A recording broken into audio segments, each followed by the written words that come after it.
सीधे महिला जी और स्पेशल एजुकेटर्स और एनजीओ से आए बंधु और हमारे बीच पूरन चंद जी बेटी बचाओ बेटी पढ़ाओ अभियान से जुड़े हैं और समस्त अभिभावक बंधुओं और प्यारे बच्चों। और ऐसा नहीं है कि हमारा योगदान समाज के लिए या देश के लिए नहीं है। हम जितने भी लोग यहाँ बैठे हैं किसी न किसी रूप से अपना कंट्रीब्यूशन समाज के लिए कर रहे हैं। वो समाज जो है वो देश ही है, एक देश का हिस्सा है। तो हम सब लोग जब जागरूक होकर इसमें बढ़ चढ़कर आगे नहीं आएंगे, ये जो मुद्दा है, ये जो विकलांगता का मुद्दा है या विशेष चिन्हित बच्चों का मुद्दा है, ये वास्तव में अपने आप में एक सामाजिक मुद्दा है। ये केवल अभिभावक तक सीमित है ऐसा नहीं है। यह ठीक है कि अभिभावक से सीधे तौर पे जुड़ा है और अभिभावकों से ये निवेदन है मेरा कि वो किसी तरह से इन बच्चों को किसी भी रूप में निंदित ना करें, अपशब्द इन्हें ना कहें। किसी तरह से हमेशा इन्हें थोड़ा प्रमोट करने की कोशिश करें। आपकी जानकारी के लिए हमारा जो शरीर है वो हर समय उसमें नूतन परिवर्तन आते रहते हैं और ये जो नूतन परिवर्तन है, जितना उसका मानसिक बल होगा उतना तीव्र गति से उसमें सुधार होगा। तो इसलिए आप सब लोग इन्हें प्रोत्साहन करें, इन बच्चों को, और ये जो सामग्री प्रदान की जा रही है इसका इस्तेमाल करें। यदि वो इसका इस्तेमाल करना भी ठीक से जान जाएगा, सीख जाएगा, इसमें अपने जीवन को समर्थ बनाने के लिए वो काफ़ी हद तक उसके लिए मददगार हो सकता है।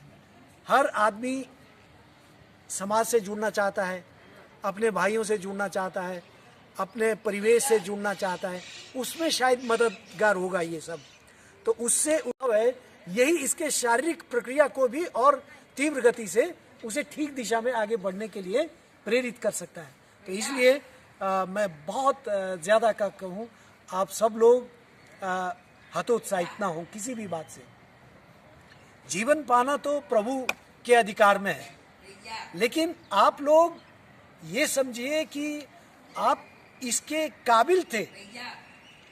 प्रभु ने आपको अगर इसकी सेवा करने का वो मौका भी दिया है तो उसके पीछे ये हो सकता है कि आप इसके लिए सक्षम थे और इसलिए आपको ये सेवा करने का, ये अपने आप में मानव सेवा करने का ही एक भाव आपके भीतर जो विद्यमान था, इसीलिए आपको ये अवसर दिया गया है। और इसे कभी आप अपने लिए चुनौती ना समझें। मैं ये समझता हूँ कि ये आपके लिए एक सुअवसर है। मैं बार बार एक ही एग्जाम्पल देता हूँ इस दिशा में।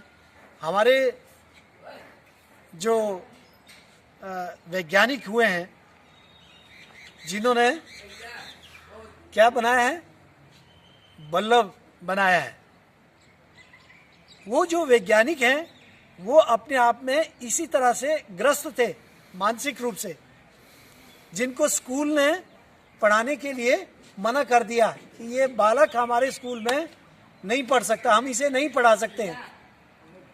तो वो चिट उसकी जेब में घर के लिए भेज दिया। माँ बाप, जब उसकी माँ ही थी केवल, माँ ने जब उसको खोला देखा तो बच्चे ने पूछा कि क्या है लिखा है माम। तो माँ ने कहा कि मेरा बच्चा विशिष्ट है और ये उन अध्यापकों के वश की बात नहीं है इसको पढ़ाना, इसलिए आज से मैं ही तुम्हें पढ़ाऊंगी। और वही बालक एडिसन जो है हमारे देश का, हमारे संसार का एक बहुत बड़ा वैज्ञानिक बना, जिसने सारी दुनिया को ज्योति दी, प्रकाश प्रदान किया, बल्ब का निर्माण किया। ये केवल बल्ब के निर्माण की कहानी नहीं है, इसके पीछे और बहुत सारे जो विकास हैं वो उन्होंने एडिसन ने किए हैं। तो कहने का मतलब है, प्रतिभा की दृष्टि से ये किसी प्रकार से कमज़ोर नहीं है, कम नहीं है। सिर्फ इनको आप लोगों के और समाज की सपोर्ट की ज़रूरत है।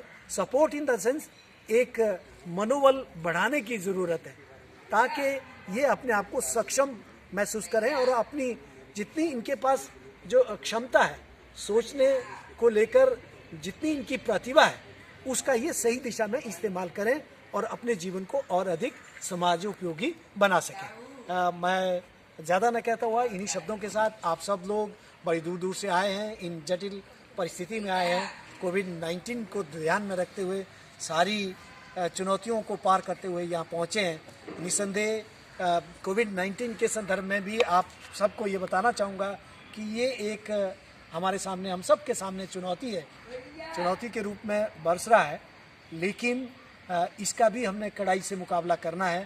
हम सब लोग जितना सरकार के द्वारा समय समय पर जो भी आप लोगों के लिए दिशा निर्देश प्रदान किए जाते हैं उनका आप ठीक से पालन करें, और घर में भी उसका ये नहीं कि ये हमारा घर है, यहाँ कुछ नहीं है, तो पता नहीं कौन सा व्यक्ति कहाँ से प्रभावित होकर कब घर में प्रवेश कर जाए, इसका हमें एहसास नहीं होगा। तो इसलिए इसका एक ही है कि डिस्टेंस बनाए रखें और पर्सनल जो कॉन्टैक्ट्स हैं उनसे दूरी बनाए रखें, और तभी हम इसको पराजित करने में कामयाब होंगे। इन्हीं शब्दों के साथ आप सबका एक बार पुनः बहुत बहुत धन्यवाद।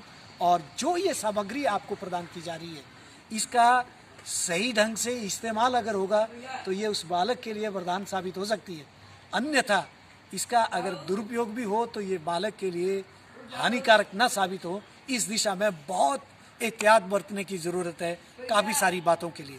तो मैं आपसे ये चाहूँगा कि आप अच्छे से इसका इस्तेमाल करें, और यहाँ से जाने से पहले आप अच्छी तरह से उसका उपयोग सीखें। सभी लोग, चाहे वो कान सुनने की मशीन है उसमें भी आप, उसमें तो पूरी तरह से जब तक आप डॉक्टर का परामर्श नहीं लेंगे कि इसको कितने साउंड पे रखना है तो वो महत्वपूर्ण है, अन्यथा इसका दुष्प्रभाव जो है वो अधिक हो जाता है। इन्हीं शब्दों के साथ मैं आप सबका दिल की गहराई से धन्यवाद करता हूँ, और कोशिश ये करें कि हम सामाजिक मुहिम में ज़्यादा से ज़्यादा जुड़ें और अपना ज़्यादा से ज़्यादा कंट्रीब्यूशन हम समाज उपयोगी बनने के लिए करें। धन्यवाद, बहुत बहुत धन्यवाद।